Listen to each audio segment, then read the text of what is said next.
네, 안녕하세요. 신박사 인사드리겠습니다. 2022년 7월 26일 신박사의 장마감 목방송 하도록 하겠습니다. 오늘 시장 나쁘지 않았던 것 같습니다. 나쁘지 않았던 게 이제 매우 좋았다 이렇게 하긴 어렵고, 강보합 정도 양시장 모두 마감했고요. 상승 종목수, 하락 종목수 비등한 어떤 흐름들 보여줬던 것 같습니다. 그래서 쏘쏘했던 흐름인데, 지금 시장의 좀 경계 심리, 또 관망 심리가 이제 굉장히 크게 되고 있죠. 그래서 내일 미국장 끝나고 나서 이제 빅테크 기업들의 실적 발표가 이제 이어지게 되기 때문에 그 부분에 촉각이 많이 곤두세워져 있다. 어떻게 보면 이제 나스닥의 또 시총 한 절반 정도를 빅테크 중심으로 이렇게 쭉 있지 않습니까? 그러니까 결국 그 기업들이 나스닥의 어떤 지수 향배를 이제 결정하고 있고, 지난 10년간 끌고 왔기 때문에 그 기업들의 실적 발표는 굉장히 중요할 것 같고요. 이번 2분기가 어떻게 보면 이제 가이던스 측면의 흐름에서 변곡이 될 수도 있고, 건재하다 이런 걸 얘기할 수도 있는데, 조금 이제 컨센서스가 하향되는 또 시작점이 될 가능성이 높죠. 어쨌든 광고 기반의 어떤 그런 SNS 업체들 보면 뭔가 좀 조짐들이 보였잖아요. 그래서 그런 부분에서 시장에서는 좀 긴장하는 느낌을 좀 받고 있는 그런 부분인 것 같아요. 그래서 조금 쏘쏘하게 지금 흘러가고 있다 보시면 될 것 같고, 오늘 LG 에너지 솔루션 또 호재 부분이 좀 작용하면서 폐배터리 쪽에 이제 중국 기업과 합자한다는 그런 부분도 호재였던 것 같고, 그리고 이제 한국 GDP 2분기 GDP 발표가 됐는데 소비가 좋았죠. 2분기에 이제 리오프닝이 좀 되다 보니까 소비가 좀 이제 살렸다, 수출은 좀 줄고, 이런 부분이 좀 작용했던 거 체크드리면서 오늘 시장 정리 한번 해보도록 하죠. 지수 마감부터 해보도록 하죠. 오늘 코스피 지수 0.39% 상승해서 2412포인트 마감했습니다. 거래대금 6.2조 마감했고요. 상승 종목수 440 종목, 하락 종목수가 358 종목에서 이제 상승 종목수가 한 100여 종목 좀 많았고요. 거래대금은 굉장히 낮은 수준을 계속 이어가고 있습니다. 코스닥은 0.03% 상승해서 789포인트 마감했고요. 거래대금 5.3조에 상승 종목수, 하락 종목 비등했네요. 오늘 수급은 쏘쏘해가지고 큰 변동 없었다 볼 수 있을 것 같고, 선물 쪽에서 외국인이 3,600계약을 순매수하면서 어제에 이어서 오늘도 적지 않게 순매수 흐름을 좀 보여주고 있습니다. 그래서 그 부분은 좀 긍정적인 것 같고요. 고객 예수금은 55조, 신용융자 잔고는 18조 수준을 유지하면서 그냥 쏘쏘했다. 변동상 크진 않았다. 이렇게 보면 될 것 같고, 어제 미국장은 나스닥이 0.4% 빠졌지만 다우랑 S&P는 소폭 상승하면서 역시나 미국도 관망 심리가 지금 작용하고 있는, 또 FMC가 이제 오늘부터 시작되죠. 그 부분도 긴장을 하는 그런 흐름인 것 같고, 지금 컨센은 75bp 인상으로 거의 가닥 잡히고 있잖아요. 최근 곡물가라든지 또 원유 가격이 조금 안정화되는 흐름을 좀 보이다 보니까 1% 상승하는 것까지는 아니지 않겠는가 하는 게 좀 대세로 좀 굳어지는 것 같고요. 또 모르죠. 일본 증시 0.16% 하락, 그리고 항생 홍콩은 1.5% 강세, 대만은 0.8% 약세, 상해 증시는 0.8% 플러스로 이제 마감했습니다. 그래서 오늘 좀 혼조예요. 홍콩 중화권은 좀 강세였고, 일본하고 대만은 좀 약세였고, 우리나라는 강세였고, 그래서 약간 강한 것도 크게 아니기 때문에 큰 의미까지는 아닐 것 같고요.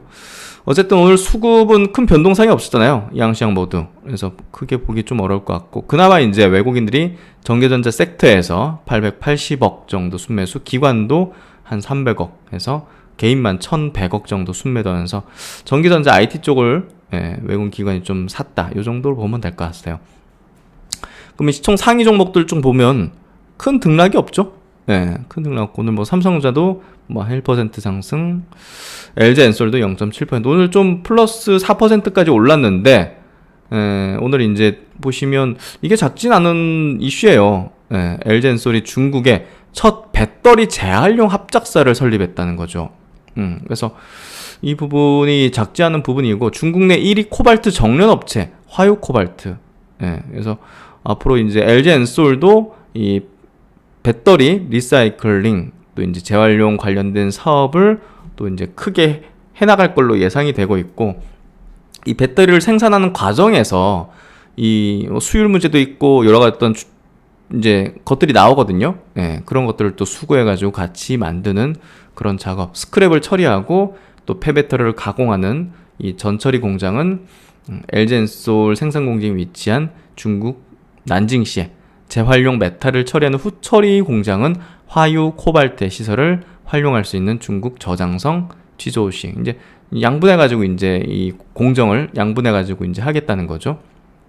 그래서 이런 부분들이 장기적으로 볼 때 LG엔솔의 굉장히 또 하나의 또 사업 축이 될 수 있기 때문에 오늘 시장에서는 작지 않게 반응을 했던 게 아니었을까. 우리가 이제 배터리 생산하는 것도 있지만 또 배터리를 재활용한 어떤 사업도 굉장히 커져갈 거라는 걸 예상할 수 있잖아요.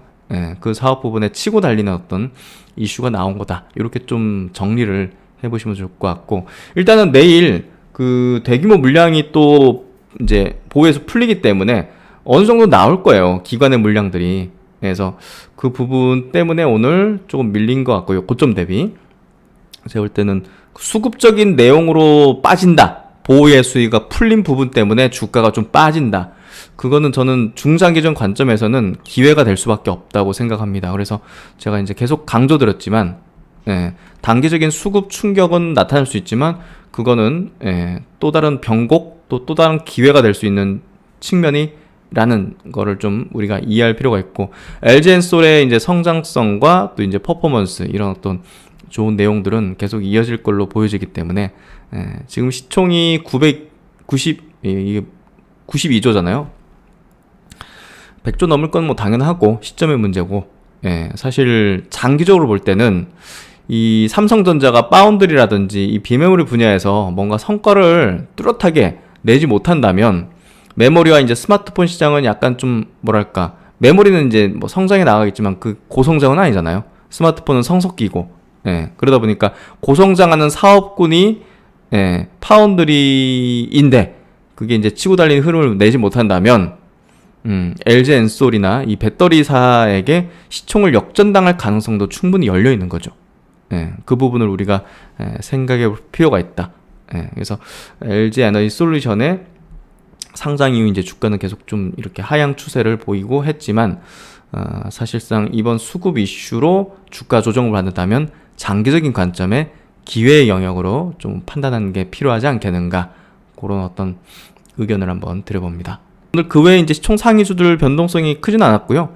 SK이노베이션이 오늘 2% 상승했는데 최근에 조정이 좀 셌어요.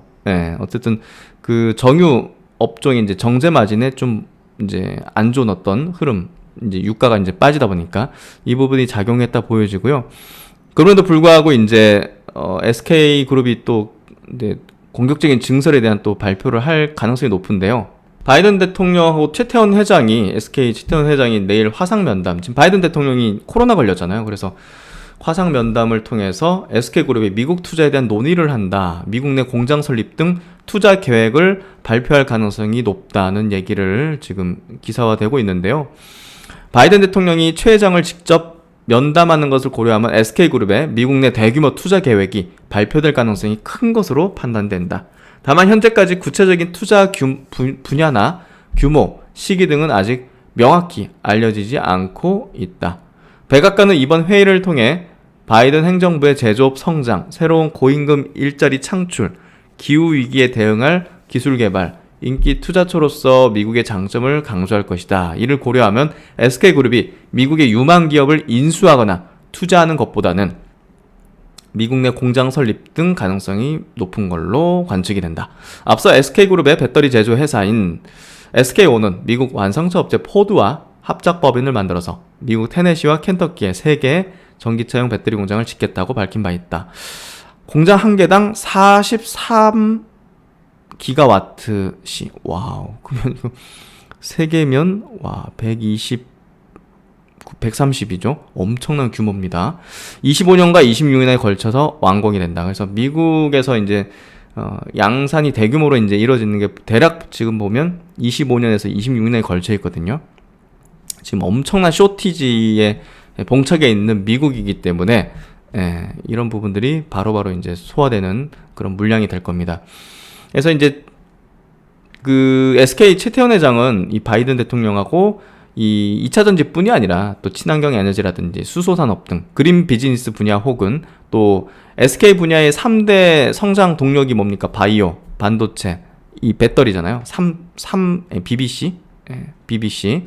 그래서 이 분야이기 때문에 결국 이 분야에서 계속적인 또 다른 어떤 투자 계획을 밝힐 수도 있기 때문에 그 부분이 또 주목이 된다. 어쨌든 이 BBC 분야를 중심으로 26년까지 247조 원을 투자하겠다고 지금 발표했는데요. 이 가운데 179조 원이 국내 투자고요. 나머지 68조 원가량이 외국에 투자할 금액으로 지금 예상이 되고 있습니다. 현재 최 회장은 미국 출장 중이며 SK그룹은 최 회장의 방미를 계기로 바이든 대통령과의 면담을 추진해 왔다. 근데 코로나로 인해서 이제 대면하지 못하고 화상으로 한다고 하네요. 좋은 어떤 소식들이 나올 수 있기 때문에 SK그룹에 대한 주가도 여기에 좀 반응하지 않겠는가 하는 게 좀 생각이 들고요. 오늘 이런 기사도 있었어요. 미국에서 1.3조 원 규모의 배터리 장비 발주해서 연간 생산 규모가 배터리 80기가와트, 단위 발주권으로는 최대 물량이다. 그래서 이 발주한다는 부분도 공격적인 또 이제 증서를 또 표상하는 거기 때문에 좋은 어떤 부분이다 볼 수 있을 것 같아요. 그리고 이제 코스닥 시장으로 넘어가면 참 어느샌가 배터리 회사가 이제 시총 상위를 이렇게 차지하고 있네요. 에코프로비엠이 오늘 1위, 조금 소폭 조정받았고, LNF는 반면에 이제 2% 상승을 이제 이뤄냈습니다. 헬스케어 그리고 셀트론 제약은 그냥 보합권 마감했고, 오늘 알테오젠이 2% 상승으로 꾸준하게 상승세를 유지하고 있어요. 와우. 솔브렌이 4% 상승을 낸 거, 또 케어젠이 9%. 이제 바이오 쪽에서도 실적이 나오는 그런 실적이 성장하는 기업들, 미용 대표적이죠. 오세 임플란트도 이제 덴탈인데 실적이 어마어마하게 잘 나왔죠. 이런 부분들이 최근에 주가 흐름을 좀 좋게 이렇게 만들어주는 것 같습니다. 그래서 오늘 이런 어떤 실적 나오는 몇 종목들 중심으로 상승세였고요. 나머지 뭐 큰 변동사항은 없었던, 파마리서치가 6% 상승. 역시 미용 쪽이 최근에 시장에서 화두가 좀 되고 있는, 이제 그 주가가 이제 화두가 되고 있는 그런 흐름을 계속 이어가고 있네요. 오늘 반도체 쪽에서 LB세미콘이 좀 강세였고, 이런 기업들 강세였던 것 같습니다. 그래서 이제 리포트 보면서 시장 정리한 부분들 체크를 해보면요. 일단은 뭐 코스피 코스닥 보합권에서 등락 반복해서 이제 상승 마감했지만, 어쨌든 뭐 지금 경계 심리 약간 좀 관망세가 작용하고 있다. FMC 그리고 주요 빅테크 실적 발표를 앞두고 있는 부분들. 또 이제 LG엔솔의 이제 아까 배터리 재활용 합작법인 설립 소식이 또 이제 2차전지 주 강세를 같이 좀 이끌었던 것 같고, 반도체 쪽은 미국 반도체 육성 법안 통과 기대감, 또 SK그룹 회장이 바이든 대통령과 화상 면담 예정이라는 부분이 또 강세를 이루는 형태가 좀 됐던 것 같습니다. 그래서 미국에서는 지금 이제 수십 년 만에 가장 빠른 속도로 금리를 인상하고 있지 않습니까? 그래서 과도한 긴축에 따른 경기 침체 우려가 커지면서 많은 투자자들은 내년에는 금리 인하 쪽으로 전환하지 않겠는가 하는 쪽으로 베팅을 하고 있다. 연준은 이에 대해서 이제 매우 신중한 입장을 취할 것으로 보인다. 이게 뭐 인플레가 어느 정도 꺾이는 게 확실해져야 뭐 금리를 인하하든지 하지. 그기 전에는 인하하기 어렵지 않겠어요? 그래서 오늘부터 이틀간 열리는 7월 FMC 회의에서 75bp 금리 인상 가능성이 꽤 높은 가운데 9월 FMC 회의까지 두 달 남짓한 시간이 남았기 때문에 투자든 연준의 메시지에 주목할 것이다.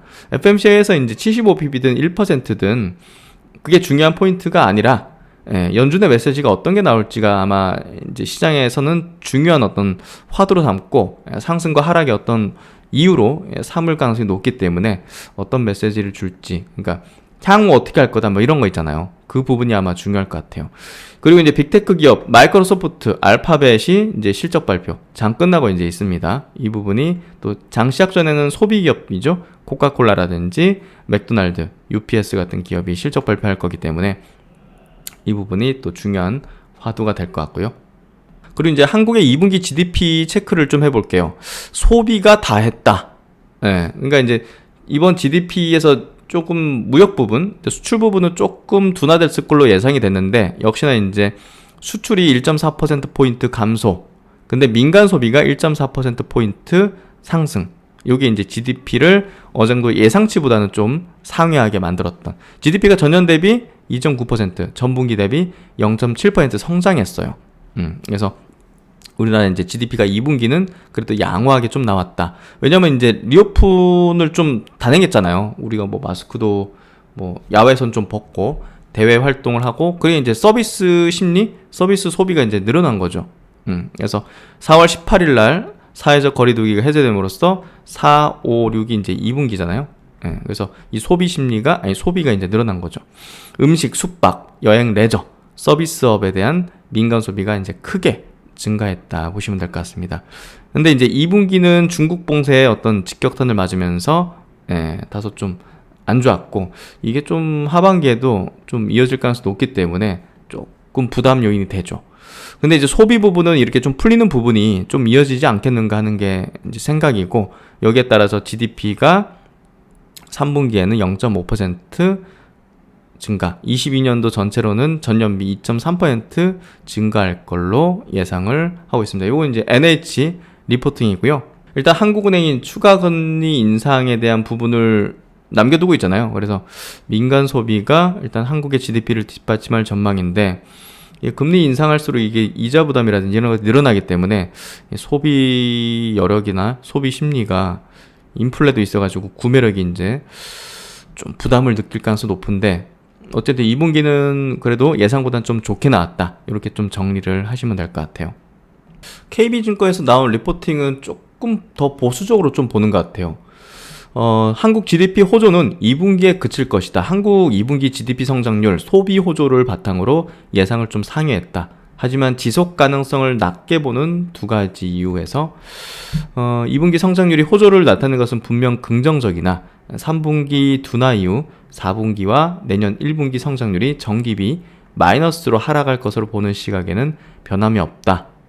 두 가지 요인으로 이제 얘기를 하고 있는데요. 첫 번째, 소비의 바탕이 되는 국내 총 소득이 정기비는 물론 전년 대비 마이너스로 하락했으면, 이제 소비를 하려면 소득이 이제 늘어나야 되는데 그게 안 좋다는 거죠. 그리고 두 번째는 수입 부담이 지속되면서 우리가 이제 원자재가나 이런 것들이 원유 가격 많이 오르니까 순수출의 성장 기여도, 이제 우리가 수출 빼기 수입이 이제 순수출이잖아요. 이게 이제 무역 적자가 되면 이제 GDP에 마이너스 요인이 되니까 이런 부분들이 좀 안 좋을 것이다. 수입에 대한 부담, 이런 것들. 그래서 이 두 가지 요인 때문에 3분기 둔화해서 4분기 내년 1분기까지 좀 안 좋은 어떤 흐름을 보일 것이다. 우리가 주식을 다룰 때는 이런 부분들이 이제 좀 우리가 예상해 볼 수 있는 사안이긴 하죠, 사실. 근데 이게 지금 반영된 건가? 지금 주가에 반영된 건가, 안 된 건가를 따지는 게 이제 필요한 거죠. 이렇게 되니까 주가 떨어질 거야, 이런 식은 이제 주식시장에서는 맞지는 않습니다. 그러면 주식은 항상 어떤 선행성을 지니고 있기 때문에 그런 부분에서 이미 이런 것들을 반영해서 뭐 1년 내내 빠진 거다, 이렇게 볼 수도 있는 거잖아요. 그래서 이걸 반영해서 이 정도, 이런 것들이 실현됐을 때 밸류에이션 정도까지 내려온 거다, 이렇게도 될 수 있는 거잖아요. 그러면 이제 이게 실현될 때마다 진짜 그랬네 할 때마다 반등 나오고 이런 식으로 될 수 있는 거거든요. 무슨 얘기인지 아시겠죠? 그래서 주식은 안 좋으니까 주식 떨어질 거야, 이거는 바보 같은 얘기입니다. 주식을 모르는 거죠. 주식의 속성, 주식의 원리를 모른 채 단순히 그냥 나는 이론적으로 그냥 지식만 가지고서 이제 뭐 그럴 거야, 이렇게 하는 거죠.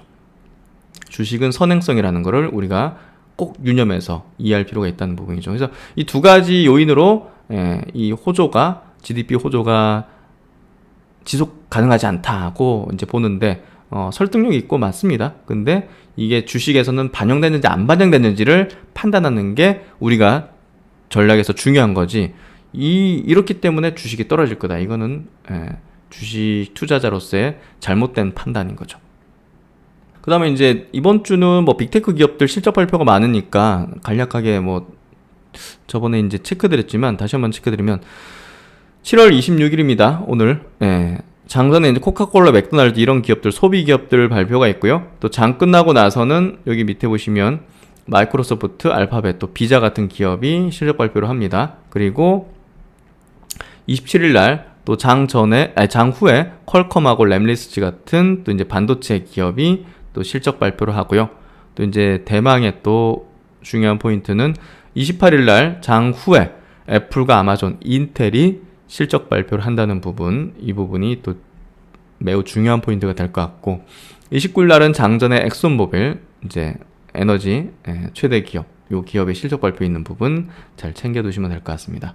그래서 이제 마무리 오늘 그 외국인과 기관의 이제 동시 순매수 쪽 보면요. 1위가 이제 LG 에너지 솔루션입니다. 현대로템이 그 다음을 이어서 최근에 방산에 대한 모멘텀을 가지면서 200억 이상 들어왔고 SK 이노베이션이 2% 150억 그리고 LG노텍 현대건설 오늘 이제 건설주들 굉장히 좋았죠. 현대모비스 바닥에서 지금 탈출하고 있어요. LIG넥슨 계속 좋은 모습들 보여주고 있고 S51 오늘 이제 뭐 정유수도 나쁘지 않았던 것 같네요. 나머지는 이렇고 롯데지주는 제가 지속 강조를 많이 들었던 기업이죠. 롯데그룹은 또 헬스케어 이제 신정상 동력 사업을 주도하고 있는 기업이기 때문에 주목을 해야 된다는 얘기를 들었습니다. 코스닥 시장에서는 2차전지 LNF가 이제 200억 1위 수급 1위고 알테오젠도 꽤나 이제 지금 지속적인 수급이 들어오고 있어요. 알테오젠 모멘텀 많이 말씀을 드렸던 것 같고 솔브레인 또 이런 기업들 JCC 메디칼은 미용 쪽 기업이죠. 삼강 M&T 이제 해상풍력 관련된 기업들 이런 기업들이 이렇게 또 동시 순매수 종목이었던 것 같습니다. 오늘 종목은 여기까지 마무리를 짓고요. 그러면 이제 오늘은 간단하게 제가 이제 갖고 있는 장기 투자에 대한 어떤 철학을 좀 설명 들어볼게요. 장기적으로 주가 상승을 하는 기업들의 공통점을 보면요. 높은 성장 분야의 리딩 컴퍼니입니다. 우리가 뭐 지난 10년간의 어떤 셀트론을 보면 높은 성장 분야, 11년한 성장 분야의 리딩 컴퍼니였죠.